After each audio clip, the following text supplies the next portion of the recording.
vedare tinokuchingamidzai zvekare kune chimwe chirongwa pano paZim Facebook Secrets and Confessions.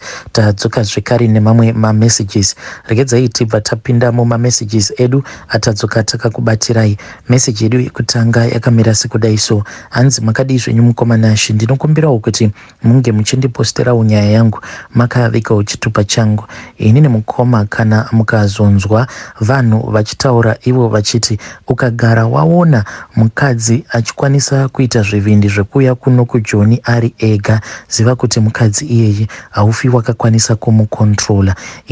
Ininiwo ndini wevamwe avo vakaitawo that mistake yekuita nharo nevanhu ivavo vakataura shoko rekuti mukadzi kana akagara auya kuno kuJoni haukwanisi kuzomukontrola. Ndikazviudza kuti vanhu ivavo havana kana chavanoziva, but ndega mukoma ndazosvika pakudzikamiswa manje nerudo.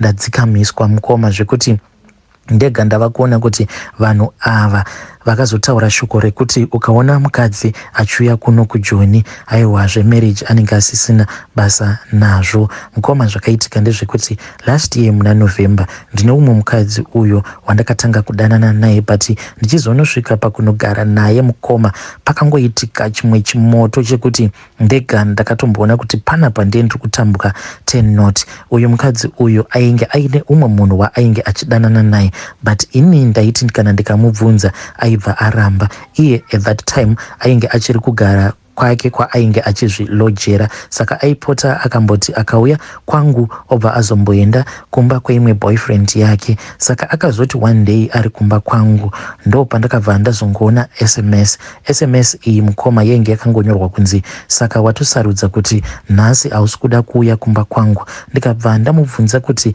haukamu kuti munhurume anokuti iwewe nhasi wasarudza kuti hausi kuda kuuya kumba kwangu, tarira uone pane time. Akabva angotanga kungopopota. Munoziva kuti kana wada munhu pane disadvantage yekuti kana ukaona munhu achikupopotera iwewe unobva wazongofila guilt zvekuti munhu wako unenge wava kutotanga kutomunyengerera. Saka akati apopota mukoma ndokubva atotora chihandbag chake ndokubva atoti it is fine sha, mira ndidzokere kumba kwangu because ndiri kutoona kuti nezvangu hausi kutomboda. Apa nguva manje it was somewhere around kuma10. Ndakamboita zvivindi zvenhema mukoma, but kana uchida munhu haufi wakaita zvivindi zvinoenda kure. Ndakamusiya ndokubva abuda, but akangoti achingonobuda mukoma ndakanzwa rimwe zipain. Ndakamutevera mukoma nashi ndokubva ndatanga kumukakata ndichimudhonzera mumba ndikati hausisina kwauchaenda. Saka nekuda kwekuti ainge ambondiramba ndikabva ndatoti kubva nhasi watova mukadzi wangu. Ndikabva ndatoswera ndakamukira, kana iyewo kubasa haana kuenda kana neni kubasa haana kuenda. Ndakabva ndazotora nhamba dzemuchinda uya ndikabva ndatomuudza kuti sha, inini munhu uyu mukadzi wangu, ndokubva tatukana nemuchinda uya. Saka ndo zvimwe zvezvinhu zvakaitika last year pandakatanga kugara naye mukadzi uyu. Saka handiziviwo nekuti vanoti ivo kana munhu akatizira muna November hanzi marriage yacho hakuna kwainoenda. Saka inini marriage yangu nemukadzi wangu uyu takaitangawo muna November. So vedare ndibatsireiwo kuti ndizvo here zviri kukonzeresa kuti marriage yangu nemukadzi uyu isakwanisa kuenderera kumberi, because tiri vanhu vekuti tinongogara takatukana mukoma. Zvinondibaya mwoyo mukoma kuti each and every week tichingonoti Friday mukoma ndenda kutoziva kuti nguva yedu iyaya yekuti tirare tichingorwa tichimhanyisana inenge yakwana. Saka inini ndakabva ndazobva kulocation mushure mekunge ndaudza murungu kuti transport yava kudhura. Murungu akabva ati no, saka iwewe chiuya unge uchigara pamba. Saka ndinogarawo paplot remurungu, but tinopota zvedu tichishanda mutauni. So murungu akabva azoti iye since ndainge ndava nemukadzi it is far much better kuti nditange kushanda nemukadzi wangu. Mukadzi wangu akatanga kushanda pabasa apa muna December, tichishanda tose nanhasi tinoshanda tose, but problem iripo mukoma ndeyekuti tinongogara tichinetsana. Ichingonoti Friday mukoma because isusu mari dzedu tinoita dzekupiwa pasvondo. Tichingonopiwa mari kungonogara pasi. So kana ndikati chiuya ka tironge. Tinokwanisa kutoronga mukoma, but panongotanga kungobuda mamwe mashoko aya ekungobhohwana zvekuti iye anobva atoti ndipe mari yangu, kana kuti iye kana ari iye anenge akabata mari iyoyo anobva atoverenga yangu mari yandinenge ndapiwa nemurungu, then obva azotora yake. Ende chinondirwadza mukomana ndechekuti kuzosvika ndichizotenga mubhedha, TV nezvimwewo zvinhu zviri mumumba including the fridge, zvose izvi mukoma ndakazvitenga mushure mekunge iye aramwa, because ane chiramwa cheche chekuti kana tikanetsana anobva aramwa zvekutombosiya basa. Ende zvinogara zvichindirwadza mukoma kuti inini ndini ndinozotosara ndichimukavhira gap, ndobva ndazonyepera murungu kuti kune kwaambomhanya. Apa chinenge chichindirwadza ndechekuti ininiwo sometimes ndinenge ndisingatombozivi kuti anenge aripi, because anoti kana akaita chiramwa chake kudaro, chinhu chaanotanga kuita ndechekuti anodzima foni, kana kuti anongosiya zvake foni anenge akaihwandisa somewhere. Iwewe mukuzonotsvaka-tsvakawo uchingotsvaka something, ndopaunozongosangana nefoni iyaya, obva watoona kutoti munhu uyu haasi kuda kana communication newe. Inini ndakatombozama kuti even though munhu uyu ndichimuda, it is far much better kuti ndingoaccepta malosses angu, ndobva ndazviudza kuti munhu uyu maybe haandidi. But dambudziko riripo manje, vanatsano ivo vari kuti zvino imimi kuti munge muchirambana nemudzimai wenyu uyu, tsano hazviiti, because komuchazoshanda sei? Ini ndikabva ndati vanatsano zvinenge zvava kutoitika ndezvekuti iye kana ava kusada nezvangu, zvinoreva kuti pabasa apa iye anenge ava kufanira kuti ange achibva. Vanatsano vakabva vati hazviiti tsano kuti munge muchimusiyisa basa, sezvo musingakwanise kuti munge muchimusiyisa basa izvozvo tisingadi kuti zvinge zvichiitika, saka chirambai makagara mose. Ende iye kubva zvinhu izvi pazvakataurwa nehanzvadzi dzake, zvaava kungoita ndezvekungoti anongoti kana akangoita mamudzo ake, kana kuti inini ndikangomuudzirawo zvekuita semurume wake, murume anenge achidawo mukadzi wake, kungomuti ko mai mufana, tarirai ndiro iyo yamasiya apo yakazara nesadza, mumba muno mune mapete. Then iye anobva atotsamwa mukoma, anobva atobuda. Ende akabuda unozotonzwa shoko rava kubva nekuna natsano, vanatsano vachiti mhuri yenyu iri kuno, saka muri kuda kuti tinge tichiita sei nemhuri yenyu? Mukoma, mari yangu pari zvino yava kungopererako kuna natsano, because ndinozoti apa sometimes vanatsano vanenge vati kunoku hatina space yekuti munhu wenyu uyu ange achirara kuno, because vose vanongogarawo ma1 room nevakadzi vavo, saka vanenge vava kupiwawo pressure yekuti vatete ngavadzokere kumurume. Inini mukoma, nekudawo mhuri yangu ndinobva ndazohaya motikari kunoku kwatiri kugara kumaplot, kuti ndinge ndichiendako kulocation uko kwacho kwaanenge aenda kumbonodzorodza pfungwa sematauriro acho aanoita. Ende mukoma, inini ndinotochajwa at least 300 kana kuri kunzi zvinhu izvi zvikaitika kuchiri kwakachena, ndinochajwa 300. But sometimes kana ndikazofonerwa time dzatoenda, vanhu vekuno vane zvimotikari zvavo vekuno kumaplot, ivo vanenge vachitoda at least 4 kana kuti 500 kuti ndinge ndichienda kunotora mhuri yangu. Inini mukoma, nyaya iyi handina kana wandinomboiudza, kunyange avo vandinopota ndichihayira motikari dzavo handitombovaudzi. Vanenge vachitofungidzira kuti zvimwe kuda tiri kuwirirana, because ndinonzwa ndichinyara zvekare nekurwadziwa kuti sometimes vanhu vanokwanisa kuzongondinyaya kuzotaura nezvangu, vachingoti munhu uyu ari kuitiswa nemukadzi wake. Chinondirwadza ndechekuti pose pandinozotevera mhuri yangu, ivo vanatsano vanobva vazoita sekunge ndini ndinenge ndatadzira oro kukanganisira hanzvadzi yavo. Vanobva vati tsano, handiti munoziva kuti imimi kungozivana hedu mujoni, but kana tava kumba uko hatisati tava kukuzivai, because hamusati makwanisa kuenda kunobvisa tsvakirai kuno, saka tava kutokuripisai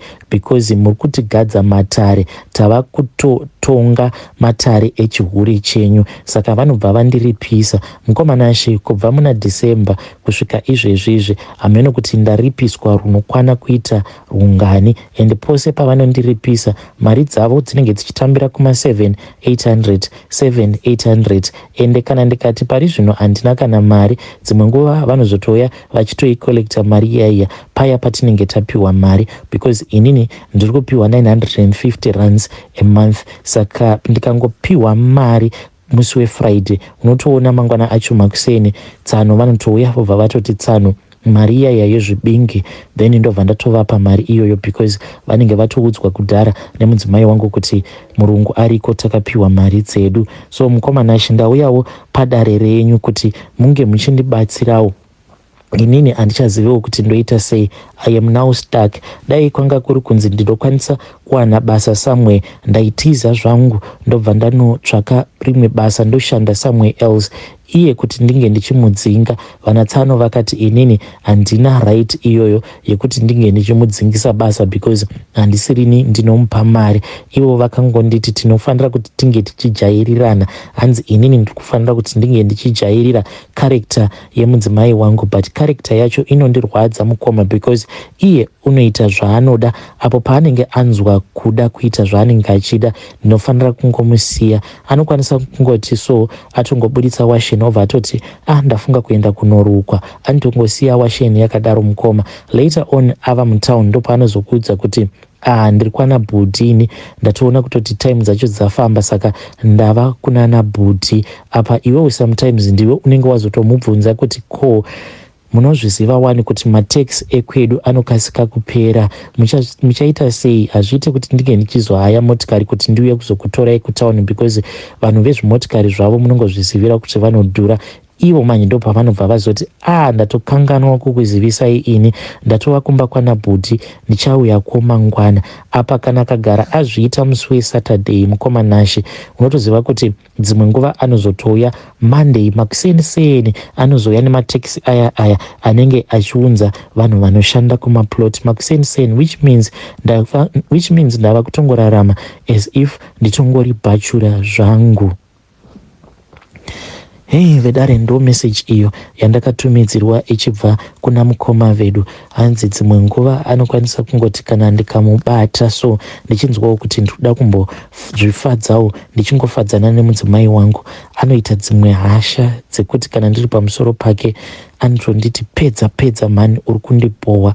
Apa sometimes iye anenge apedza, kungopedza kwake neniwo ndinenge ndava kufanira kuti ndinge ndichipedzawo.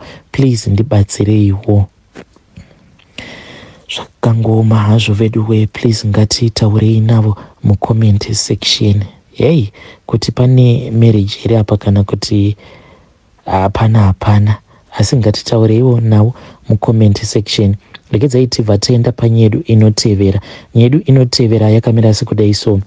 Hanzi makadi zvenyu mukomanashe, ndinokumbirawo kuti munge muchindiposterawo nyaya yangu makavigawo chitupa changu. Inini mukoma ndaimboita zvekudhiraivha makombi, saka ndichidhiraivha makombi kudaro ndo pandakabva ndazongotanga kuita zvekuhasela, ndaita buying and selling.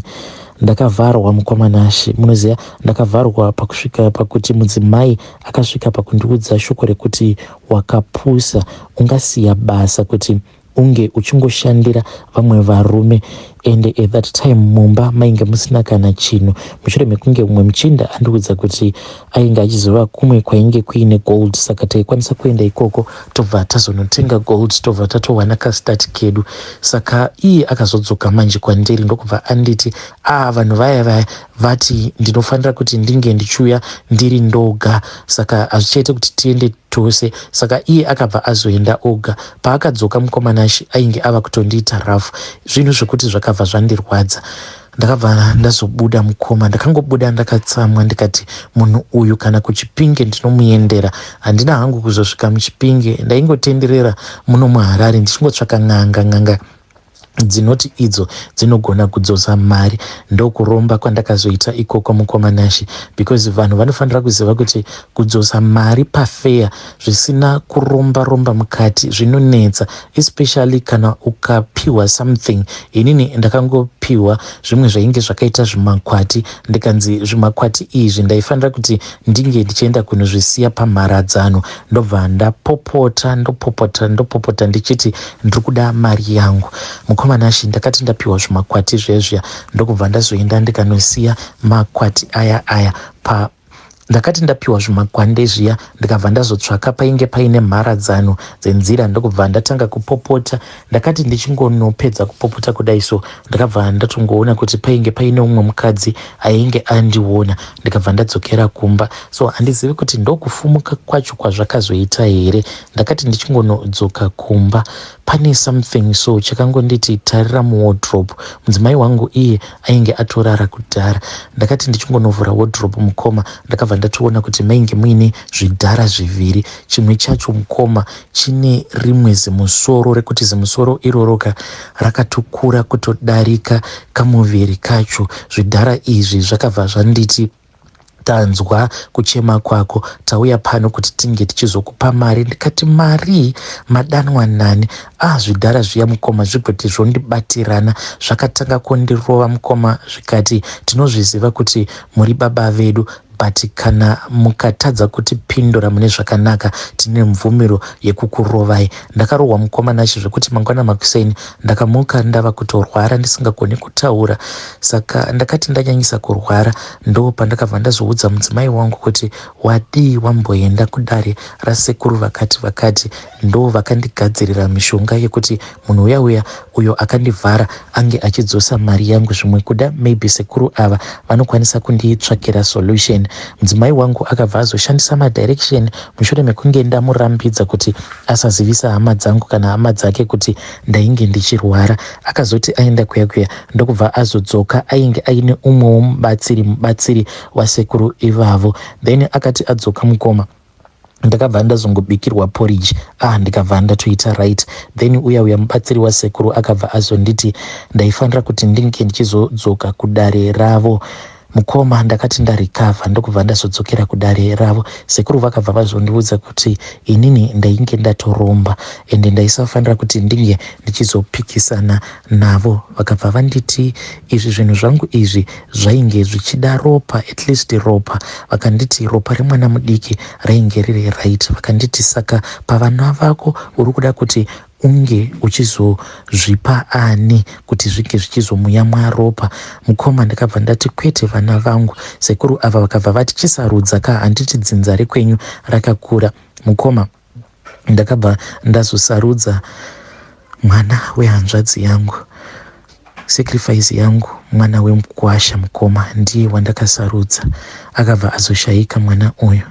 Saka sezvo inini naye tisina dzinza rimwe chete, mwana uyu one day akabva azouya ndokubva akurira zvidhara izvi simba. Akangouya mukoma ndokubva andirova. Akangondirova so nechimwe chainge akabata chainge chakaita kunge chidanda chichita kunge chiweapon chandisina kunyatsokunzwisisa. Ndokubva ndatanga kutemwa nemusoro. Ndakatemwa neumwe musoro kudzamara ndazodzokera kudare ravo sekuru ava. Sekuru ava vakabva vazoti kukamura hasha dzemwana uyu wandakasacrifice ndinofanira kumbopota ndichiita chirema. Ndikati chirema sekuru, ko ndinozorarama sei ndiri chirema? Sekuru vakabva vanditi uchaita mari muzukuru, uchaita mari yekuti uchasvika pakutenga imba yekuti inenge isingazivikanwe nemudzimai wako. Apo paunenge uri chirema unenge uchigarako kumba ikoko, imba iyo isingazivikanwe nemudzimai wako. Kumba uko mukomana achi kuna garden boy, kuna umwe mudhara anondishandira anogara nemhuri yake. Mudzimai wacho iye ndiye anondishandira mukitchen. Saka pagore mukoma zvinhu izvi zvinoti kana zvava kuitika ndinobva ndaenda kumba uko. Ndinobva ndanozvivharira mubedroom kusvika mazuva acho adarika. Mukoma pagore negore ndinopota ndichiita bofu. Pandinenge ndiri mubedroom imomo mukoma ndinongozviitira tsvina, ndinongozviitira weti kusvika mazuva acho adarika. Chinondivhundutsa, chinondirovesa nehana each and every time ndinozvibvunza kuti kusaka chii chichaitika kana ndikazoenda kokumba uko ndobva ndaita bofu, because ndinowanzokuita bofu pakati peusiku, then mangwana acho makuseni ndinomuka ndisingakwanisi kuona. Ko what if ndikabva ndazoita bofu forever? Chii chichaitika kwandiri? Apa mudzimai wangu zvose izvi haazvizivi kuti ndo kwazvakazosvika. Hey, zvakangoma hazvo vedu we. Please ngatizamei kuti tinge tichitaura navo mukoma vedu ava mucomment section. Yei.